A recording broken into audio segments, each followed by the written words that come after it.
κάνουμε ένα βίντεο που θα φτιάξουμε μια καλή σαΐτα.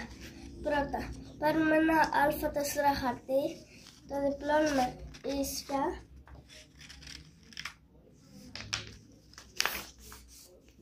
Έτσι, μετά το ανοίγουμε, κάνουμε δύο τρίγωνα, ένα από εδώ και ένα από εδώ. Μετά το γυρνάμε πίσω, το έχουμε έτσι, το διπλώνουμε έτσι, και μας είναι εδώ ίσια.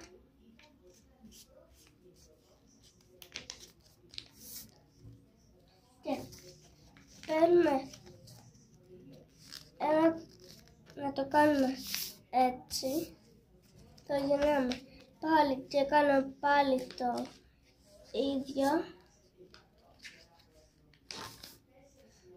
Πάλι όπως είναι το χαρτί έτσι, το διπλώνουμε έτσι να γίνει έτσι. Το γυρνάμε πάλι ανάποδα και κάνουμε το ίδιο.